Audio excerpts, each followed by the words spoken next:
यहाँ की जनता राष्ट्रभक्त जनता है और हमेशा देश के साथ चलने वाले लोग हैं। आज सैनिकों का भी सम्मान करने का ढकोसला करते हैं, जिन्होंने अपने समय में 40 वर्षों तक कभी 1 रैंक और 1 पेंशन लागू नहीं किया।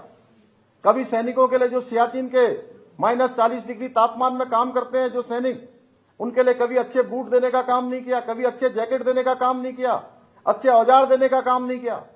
ये सारा का सारा काम किसी ने किया तो हमारे देश के यशस्वी प्रधानमंत्री नरेंद्र मोदी जी ने किया।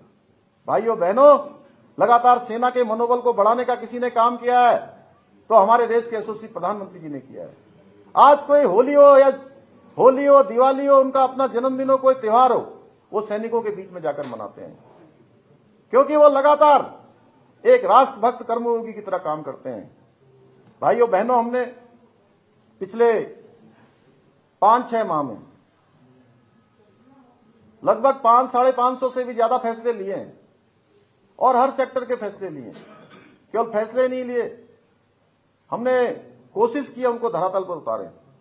मैं बताना चाहता हूं, हमारे गन्ना किसानों के लिए हमने 29 रुपया 50 पैसे इस बार अधिक पिछले वर्ष की तुलना में दिया है।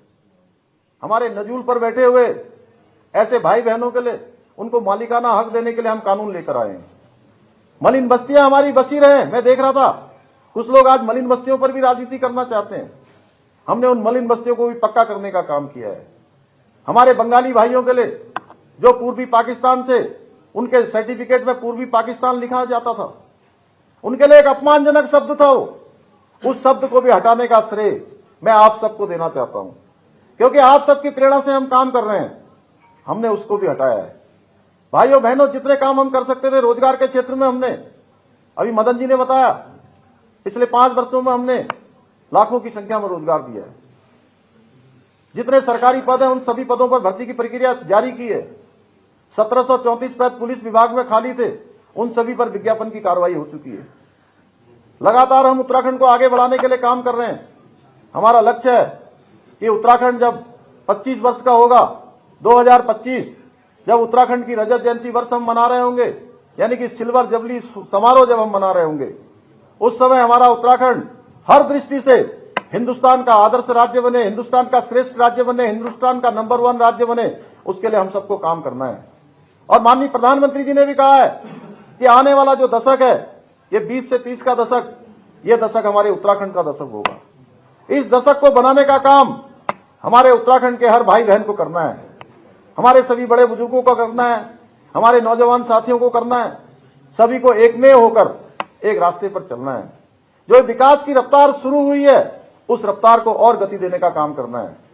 मुझे पूरा विश्वास है कि जो डबल इंजन, चूंकि 1.5 लाख करोड़ की योजनाएं स्वीकृत हुई हैं, इतने सारे काम मैंने अभी आप सबके बीच में गिनाए हैं।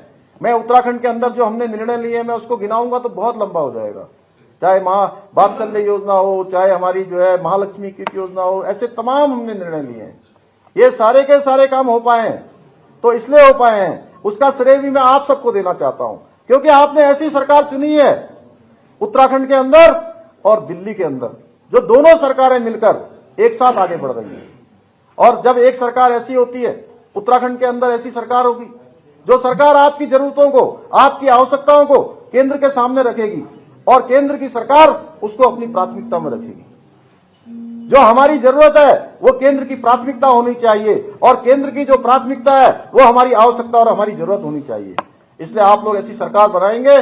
भाइयों बहनों, मुझे पूरा भरोसा है, मैं आश्वस्त हूं कि आप सबका जिस प्रकार का उत्साह मैं देख रहा हूं आज की इस जनसभा में, जितने हजारों लोग आज इस जनसभा में आ रहे हैं, तो मैं उससे पूरी तरह से कह सकता हूं कि यहां पर एक बार फिर से कमल खिलेगा, भारतीय जनता पार्टी की सरकार बनेगी। और हमारे जो पार्टी ने जो नारा दिया है, अब की बार 60 पार, ये साकार होगा। आप सभी का पुनः मैं अपने हृदय की गहराइयों से धन्यवाद करते हुए अपनी वाणी को विराम देता हूं। बहुत बहुत धन्यवाद। जय हिंद, जय भारत, जय उत्तराखंड, भारत माता की, भारत माता की।